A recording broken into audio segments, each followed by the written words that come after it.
Olá, terceiro ano, vamos dar continuidade agora na apostila de História e Geografia. Nós vamos trabalhar na página 150.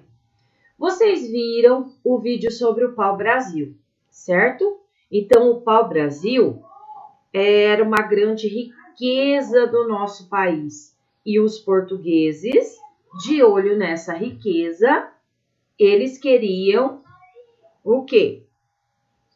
Mais e mais e mais pau-brasil. E eles utilizavam quem para fazer essa extração da madeira? Os índios, que eram os habitantes naturais, os primeiros habitantes da nossa terra. Então, vamos lá. Releia a frase a seguir. Por isso, muitos deles fugiram para o interior do território ou morreram em decorrência das doenças trazidas pelos europeus. Essa frase está falando sobre os índios, né? Então, por que isso acontecia? Porque os portugueses começaram a maltratar e escravizar os índios. Então, muitos deles fugiram e outros acabaram morrendo por causa das doenças trazidas pelos europeus, né? Agora nós vamos explorar documentos. Leia o texto com seu professor. Os colonos, que eram os portugueses, eles seguiam maltratando e escravizando os índios, que eram usados em atividades bélicas, que eram em ações de guerra. Eles desempenhavam qualquer tarefa que os brancos não queriam executar. Então, o que era a tarefa dos índios? Eles carregavam cargas nas costas, cuidavam das plantações, remavam no mar e nos rios, caçavam, construíam todo tipo de edificações, de igrejas a fortes ou edifícios públicos e também embarcações, e ainda ajudavam a lutar contra outros índios. Esse trecho foi escrito por Mary Del Priore, História da Gente Brasileira Colônia, no ano de 2016. Então, sobre esse trecho aqui, como que os portugueses tratavam os indígenas? Eles tratavam bem? Não, eles escravizavam e maltratavam os índios, maltratando e escravizando. Agora nós vamos grifar com o lápis de cor vermelha as atividades realizadas pelos indígenas, tá? Aqui no texto fala o quê? Que eles carregavam cargas nas costas, cuidavam das plantações, remavam no mar e nos rios, caçavam, construíam todo tipo de edificações de igrejas a fortes ou edifícios públicos e também embarcações, e ainda ajudavam a lutar contra outros índios. Então, grifamos de vermelho. Agora, respondam oralmente. Como você acha que os indígenas se sentiam ao fazerem trabalhos forçados?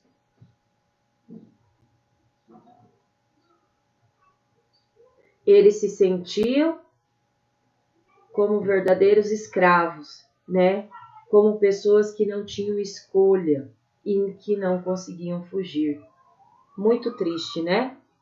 Venha conhecer Coisas de Índio, versão infantil. O escritor Daniel Munduruku apresenta várias coisas de índio. São ricas e curiosas histórias desses povos, aspectos culturais, hábitos e costumes milenares. Na página 151, nós vamos estudar sobre as lavouras e a colonização. A colonização, lembrando, é a chegada dos portugueses na nossa terra, né? Vamos lá. Como você já viu, hoje a agropecuária, que é a atividade de agricultura mais a pecuária, utiliza técnicas bastante avançadas e é respeitada em todo o mundo pela qualidade de vários de seus produtos. Desde o período colonial, quando os portugueses chegaram ao Brasil, a agricultura foi fundamental para a produção do açúcar, que gerou muita riqueza para os reis de Portugal, e isso motivou a ocupação portuguesa nas nossas terras. Entre os anos de 1530 e 1822, o Brasil foi considerado uma propriedade de Portugal. Portugal era dono do Brasil. Então, esse período é chamado de colonial, porque Portugal era colônia, né? O Brasil era colônia de Portugal, pertencia a Portugal. Você sabia? Você sabe quanto custa 1 quilo de açúcar hoje?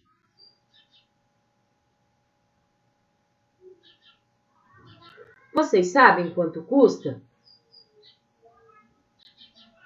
1 quilo de açúcar hoje custa um pouco mais do que R$2. Não é muito, certo? Mas você sabia que esse produto, encontrado com facilidade em supermercados e até na vendinha da esquina, já foi chamado de ouro branco? Desde que os portugueses chegaram às terras que hoje são o Brasil, eles perceberam que aqui era uma área propícia à agricultura. A partir do ano de 1530, eles decidiram produzir açúcar. Todo o trabalho se voltou para a organização de grandes fazendas que garantiam enormes lucros com a venda desse produto. Na Europa, por volta do ano de 1350, 5 quilos de açúcar eram vendidos por um valor equivalente a 10 gramas de ouro, ou seja, era um produto caríssimo. O açúcar era tão valioso que as pessoas o deixavam como herança em seus testamentos. Além de alimentos de luxo, ele era usado no preparo de medicamentos. Pergunte aos seus pais quantos quilos de açúcar sua família consome por semana ou por mês. Faça as contas imaginando que cada quilo custa o equivalente a 10 gramas de ouro. Quanto sua família gastaria?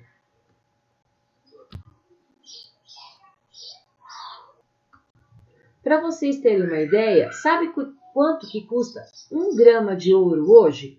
Em torno de R$309. Então, aqui no texto diz que 5 quilos de açúcar eram vendidos por um valor equivalente a 10 gramas de ouro. Então, 10 gramas de ouro hoje são equivalentes a R$3.000. 5 quilos de açúcar no supermercado, hoje nós compramos por R$12. Naquela época, 5 quilos de açúcar, se nós formos comparar com o valor do grama de ouro de hoje, era equivalente a R$3.000. Por isso que o açúcar naquela época era considerado o ouro branco, porque ele valia muito. Na página 152, nós vamos estudar sobre o trabalho no período colonial. No litoral do Nordeste do Brasil, em enormes fazendas chamadas de engenhos, plantava-se cana-de-açúcar. Todo o açúcar produzido era enviado aos portos e de lá transportado até a Europa, onde era vendido a altos preços, o que enriquecia os portugueses. Então, esse açúcar, ele ia para a Europa através de navios. Aos poucos, a mão de obra indígena foi substituída pela do africano escravizado, pois esse tipo de comércio era outra fonte de enriquecimento para os portugueses. Os proprietários dos engenhos foram os grandes compradores desses escravizados. Esses homens e mulheres capturados na África e trazidos ao Brasil faziam todo tipo de trabalho nessas propriedades. Eles faziam as atividades domésticas, o desmatamento, o cultivo da cana, a fabricação do açúcar e o transporte do produto até os portos. Nessa imagem é o engenho de Itamaracá, no estado de Pernambuco, no ano de 1643, representado pelo artista Franz Poço. A riqueza gerada pela agricultura e pela exportação do açúcar levou ao desenvolvimento de vilas e cidades portuárias, como Recife, Salvador, Vitória, Ilhéus, Rio de Janeiro e São Vicente. O porto era um importante local nessas cidades coloniais. Por quê? Sem o porto não existiam as embarcações, os navios. Eles que eram o meio de transporte da época para levar as nossas riquezas para a Europa, né? Por quê? Por ele entravam mercadorias europeias que a população desejava e não eram produzidas aqui. E saía a produção de açúcar da colônia com destino à Europa. A atividade no porto e o comércio levaram ao crescimento da área urbana, onde, além dos trabalhadores escravizados, trabalhavam comerciantes, funcionários do governo e advogados, que recebiam pagamento pelo seu trabalho. Nessa imagem, nós temos uma representação de Salvador no século XVII. Olhem quantas embarcações. Então, eles levavam produtos daqui e traziam produtos de lá. Agora, nós vamos fazer algumas atividades, na página 153. Quais foram os grupos humanos escravizados pelos portugueses no período colonial? Além dos índios, os africanos, muito bem.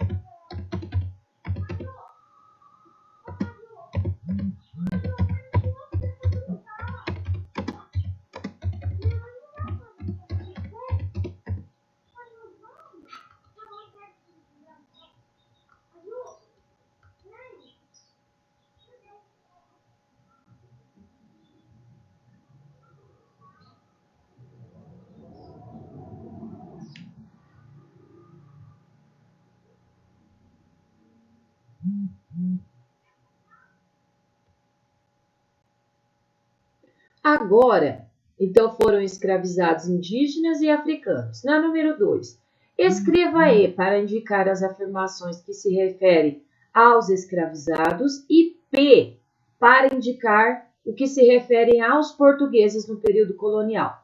Quem que era forçado a realizar todo tipo de trabalho? Eram os escravos ou eram os portugueses? Os escravos. Então, letra E. Faziam o comércio de escravizados e de açúcar enriquecendo-os, os portugueses. Quem resistiam à escravidão fugindo para o interior do território? Os índios escravizados. Quem que explorava o trabalho dos escravizados em suas fazendas produtoras de açúcar? Os portugueses. Quem que realizava o comércio trabalhavam como funcionários do governo e como advogados em troca de pagamento? Os portugueses.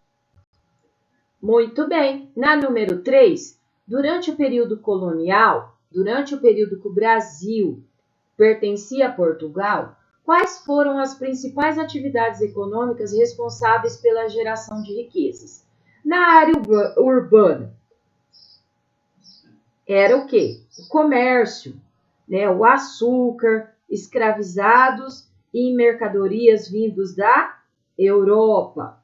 Nas áreas rurais, o que era produzido na área rural, que era considerado o ouro branco? Produção de açúcar. Muito bem. Agora, na número 4, pergunta assim: quais são as atividades comerciais no município e onde se localizam?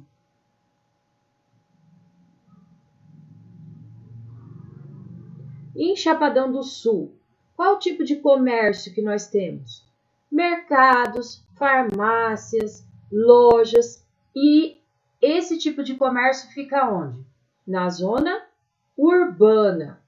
Mas o nosso forte aqui é a agricultura, produção de soja, milho, algodão, girassol, feijão. Muito bem. E esse tipo de atividade aqui também faz parte do comércio, porque o que é produzido é vendido, é comercializado.